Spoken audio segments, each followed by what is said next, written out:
Hello, welcome to the Wire Podcast, a podcast that provides the best content about all things sports.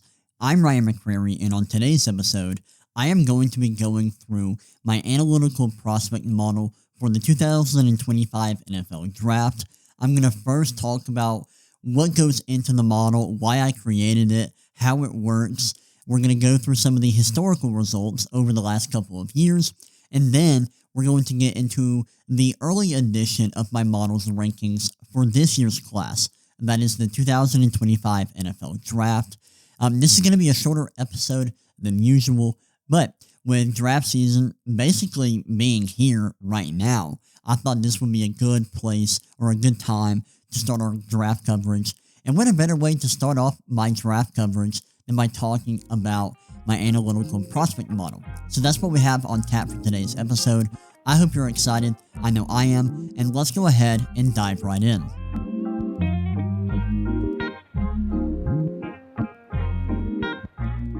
All right, let's get the show on the road. We're going to start by talking about why I created my analytical prospect model, how I did it, and what all goes into this. This is going to be a very nerdy episode of the podcast. It's going to be nerdy. So if you love numbers, you like analytics, you're going to like this episode. But if not, this might not be the episode for you, but I would encourage you to stick around just to see what goes into making a model like this. Because I do think that this model, the results of the model are good and useful. It's not perfect by any means, but I do think it's useful, and I think it will be a nice tool for anyone who's interested in the NFL Draft. So, I have been an NFL Draft junkie for a very long time now. I think the first draft that I ever studied with any kind of depth was the 2019 draft, which had Kyler Murray, Quinnen Williams, Nick Bosa. That was the first draft that I ever remember studying. And so I've been studying the draft since then. I think after that, the first draft where I got really in-depth into studying the class was 2021. I remember releasing a draft guide for that draft. So I was very into the draft at that point, and I've only gotten deeper into it. So I'm very passionate about the draft. I love projecting players and what their futures will look like. That's something that I love doing for football and basketball. I'm really passionate about that. And when I got into college, I began to get really interested in stats and analytics. And through that, I started to think about what it would look like to project NFL draft prospects and try to predict their future success using numbers, using analytics. And so I saw people doing this and attempting to do this. I saw people doing this from a fantasy perspective. And I also saw people doing this from a real life football perspective. And I wanted to tackle this myself. And so I was able to do this last year. I created this model, and I've been able to improve upon it since then. I've changed how the model works a little bit over the last year.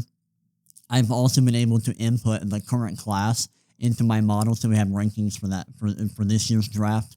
And the way my model works, the way my model works is there are three components to it. We have, and really there are two main outputs that come from this model. We have a pre-draft score, and then we have a post-draft score. The pre-draft score includes three things. The consensus ranking of each prospect, their production score, which is made up of each prospect's career production, and that production comes mainly from PFF's data, and it's career production. The reason why I use career production rather than final season production is because I want the largest sample of data possible, and I don't want my model to be influenced by recency bias, and I don't want it to get duped by prospects who are one-season wonders. And so that's the reason why I use career data for that.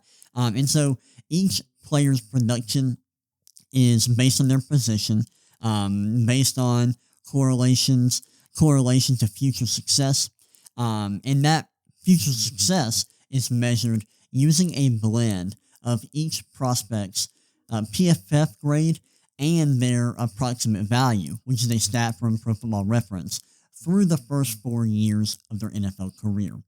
The reason why I use the first 4 years is because that is the length of a rookie contract. If you're drafted in the first round, you're guaranteed 5 years on your rookie deal, but if you aren't drafted in the first round, you aren't guaranteed the 5th year. So that's why I use the first 4 years to measure NFL success. And then outside of production and consensus rankings, I also use athletic testing data. That can be combine data, pro day data, things like that. And so all of that, the consensus ranking, the production score, and the athletic testing data all goes into my prospect rankings. And so that's how it works. And these things are weighted differently based on the position because production matters more at specific positions, and athleticism matters more at specific positions, like tight ends. Athleticism matters a lot for tight ends, and production matters a lot for positions like quarterbacks or interior defensive linemen. And so the weights are a bit different for each position, but those are the things that go into this model. And the results of the model are pretty good.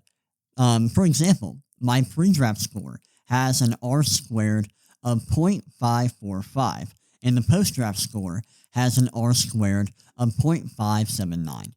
The R squared is basically the correlation of these scores to each prospect's, the blend of their PFF grade and their approximate value for the first 4 years of their career, which I call year 1 through 4 impact. That's what I call that stat.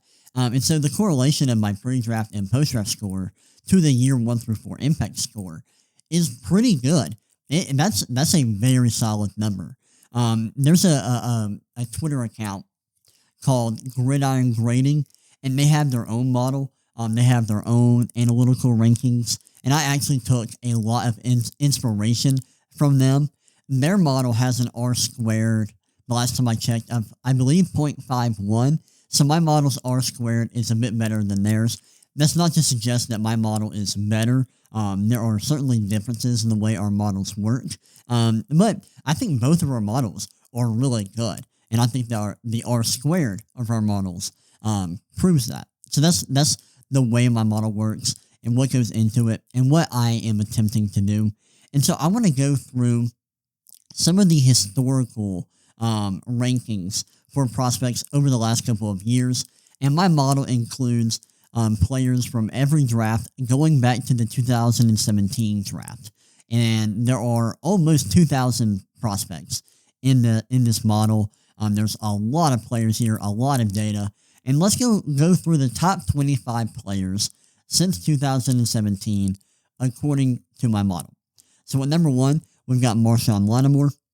Number 2, Justin Fields.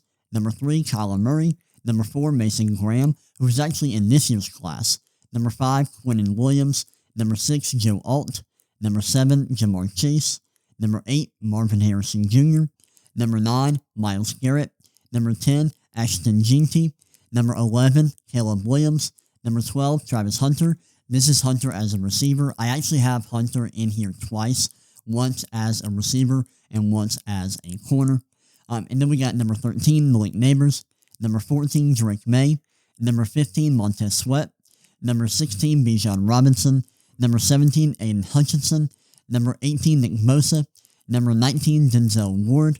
Number 20, CeeDee Lamb. Number 21, Leighton Vander Esch. Number 22, Jackson Smith-Njigba. Number 23, Dexter Lawrence. Number 24, Bryce Young. And number 25, Jerry Jeudy. Not a bad list, I will say. A lot of prospects here were actually pretty decent early on in their NFL career. I'm looking at all of these players and their year 1 through 4 impact score. And all of them have a year 1 through 4 impact score that ranks in the 75th percentile or above, which is really solid. So that's good to see. A lot of players at the top of my prospect or my model's pre-draft scores turned out to be hits in the NFL, which is good to see. And so that's basically how my model works, what goes into it, and some of the results of it historically. And those are the top 25 prospects in my model, according to my model, since the 2017 NFL Draft. I hope that was interesting to you, and I'd love to hear your feedback about this model, what you think about it, and you can reach out to me on Twitter. My handle is the Ryan McCrary. That's the RyanMCCRARY. I'd love to hear your feedback and any questions you have. Next up, we're going to look at my model's rankings for this year's class, and we'll go through that and some of the top prospects in the 2025 NFL Draft based on my model. But before we do that, I'm going to take a quick break, and I will be right back in just a second. Okay, I am back. Now let's talk about the 2025 NFL Draft class and what my model thinks about it.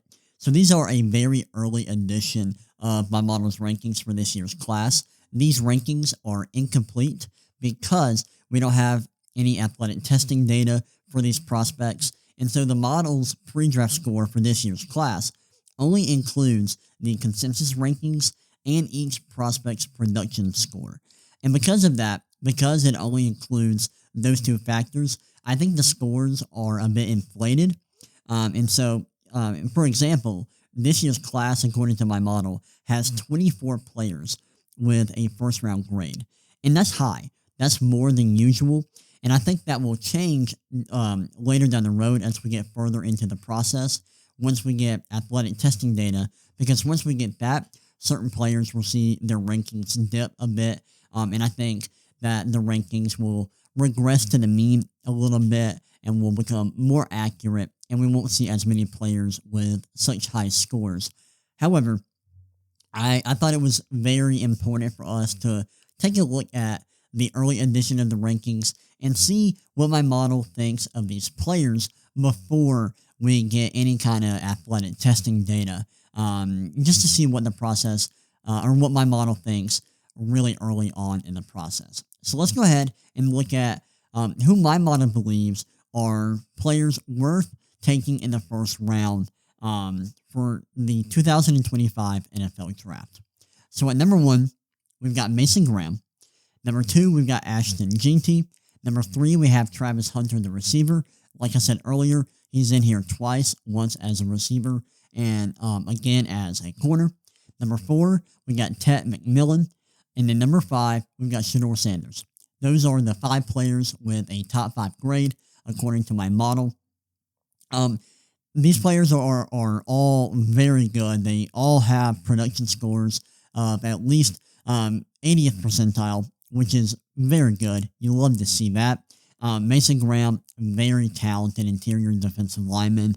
Right now, looks like one of the best prospects we've seen in recent memory. If he tests well at the combine, that will continue to be true. This guy is a stud, and in my opinion, he is probably one of the most underrated prospects in this draft. I know he ranks high on the consensus board, but I still think people underrate just how good he is. He is a really talented prospect, and you can say the same thing for other players in this class, like Ashton Jeanty. Jeanty is one of the best running back prospects we've seen over the last couple of years. He has one of the highest production scores in the history of my model, which is incredible. He's really good. That's why he ranks number 2 despite being a running back. My model does incorporate positional value to some degree. I think it could be better, but it does incorporate positional value to some degree, yet Jeanty still ranks number 2. That's how good he is. Travis Hunter, very good receiver. He's got a production score of 91.7, which is excellent. Ted McMillan, not quite as productive as Hunter, but still very good. He's an awesome prospect. And then Shedeur Sanders stands alone as by far the best quarterback in the class according to my model. His production score is good. He's a guy who I think his ranking will drop a bit once we input athletic testing data. Because once we get that, I think his athletic testing numbers will be not great, which will drag his grade down a little bit.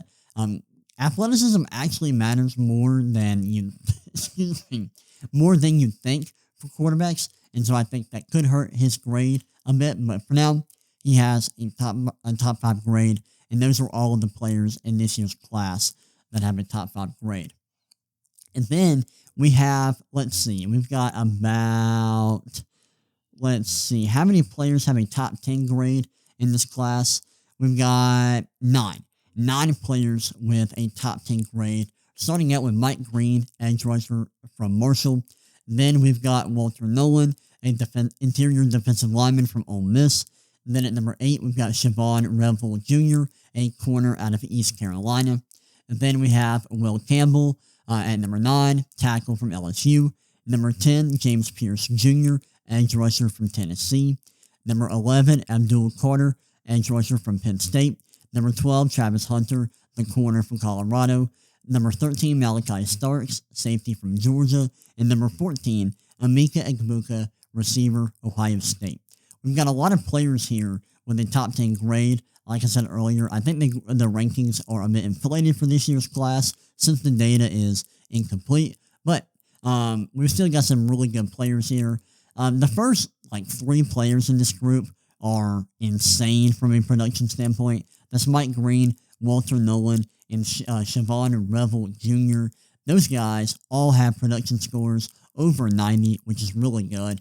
Mike Green is the most productive player of this group with a production score of 95, which is very impressive. And Mike Green, Walter Nolan, and Siobhan Revel all have consensus ranking scores that are less than 90%, than the 90th percentile. Yet they still have top 10 grades, which just shows how productive they were in college. These guys had excellent collegiate careers, and it's why they rank so high according to my model. Another thing, my model's production scores do incorporate an adjustment for a level of competition, so that makes it even more impressive that Mike Green and Siobhan Revel Jr. are so high, considering they played at Marshall and East Carolina, respectively. Outside of those guys, there were some surprises here in this group.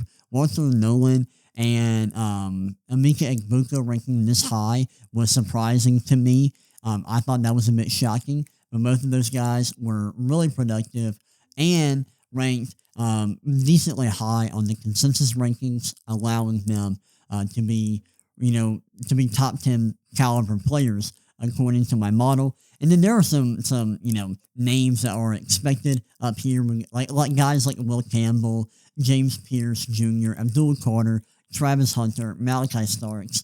Those are guys who rank extremely high on the consensus big board, and they were all fairly productive in college. I will say Travis Hunter ranks a little bit lower as a corner than I expected, and that's because his production score, while good, isn't elite. It's 74.8, which is a fine number, a good number, but not elite. Emeka Egbuka, Malachi Starks is in a similar boat as Hunter with a production score of 78.2, but everyone else that I've mentioned so far has a production score of at least 80, which is really nice. Outside of this group, we've got a handful of players with a first-round grade. I'm looking to see how many specifically. We've got 10. That includes Kelvin Banks, a tackle from Texas, Trey Harris, a receiver from Ole Miss, Tyler Warren, tight end from Penn State, Kenneth Grant, interior defensive lineman from Michigan, Harold Fanning Jr., a tight end from Bowling Green, Wyatt Millam, a tackle from West Virginia, Nick Emanwuri, a safety from South Carolina, Trey Amos, a corner from Ole Miss, Omarion Hampton, a running back from North Carolina, and Jackson Dart, a quarterback from Ole Miss. We got a couple of big names here, guys like Trey Harris, Kelvin Banks, Tyler Warren. We got a very controversial prospect. Excuse me, I don't know how to talk. In Harold Fanning Jr., a guy whose numbers are out of this world good. He has a production score of 96.1, which is insane. But a lot of people have concerns about his size, his athleticism, and we'll see what that looks like when we get athletic testing numbers in a few months. But my model likes Fanning Jr. a lot. It also likes Tyler Warren as well, mainly due to his consensus ranking. But he was productive at Penn State as well. Trey Harris is a guy that I am fascinated by. His production score of 94.5 is incredible. That is a very good number, and he looks like one of the more underrated receiver prospects in this year's draft. That guy is a stud. Another guy that I think is worth mentioning because he is polarizing, and that is Jackson Dart, quarterback out of Ole Miss. He's got a production score of 90, which is really good. My model has him as QB2 behind Shedeur Sanders, and his production at Ole Miss was really good. Now, I have heard some concerns about him from film guys, and those may be valid. I'm going to watch Jackson Dart myself, and I'll have my own opinion of the film. But my model likes him enough to give him a first-round grade. We'll see if that continues. Once we get athletic testing data, his grade may drop a bit, and we may see him fall into, a borderline first-round grade. But for now, he's got a first-round grade, and I get why. His numbers are really good. He was just a very productive player at Ole Miss. Omarion Hampton, another guy who was very productive. I think he's my RB2, or my model's RB2. Yeah, that's right. He's got a production score of 90.1, and he also ranks decently high on the consensus board. I don't think he's a first-round player on the consensus board, but because his production score was so high, he's able to rank high. We've got a lot of Ole Miss players in the first round here. Trey Amos, a corner from Ole Miss, also has a first-round grade.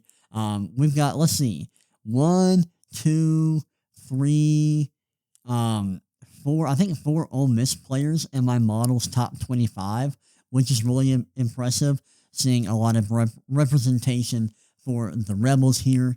Yeah, this draft class looks pretty good at the moment. If the class tests well athletically, we can see a pretty good class historically from the 2025 NFL draft. I can't wait for this year's draft. I'm ready to dive deep into all of these players.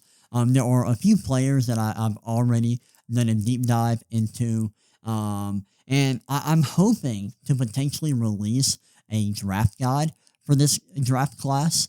I'm really looking forward to that. That would be really, really cool. That would be something fun to do. Hopefully I have enough time to do that. Before I go, one thing that I haven't mentioned, which I think is really cool, is that my model includes all positions, including special teamers. So my model also includes kickers and punters. That's something that I haven't seen from a whole lot of models. I don't know if anybody is doing any kind of analytics for special teamers, but that is something that I wanted to reveal and kind of let y'all know my model does include those positions. I had a tweet recently, like a month ago, that I was doing some sicko stuff for the draft, and that's what I meant. I've got special teams analytics here, which is really cool. I'm really interested to do research into the kickers and punters in this year's draft. But that's pretty much it for today's episode. At some point, once we get more data, I'm going to go through the rankings for all of the individual positions, but that will probably be further down the line once the rankings become more solidified. These are a very early edition of the rankings, so I'm not going to do that right now, but I hope y'all enjoyed that. I hope y'all got a lot out of that. I hope it was very informative.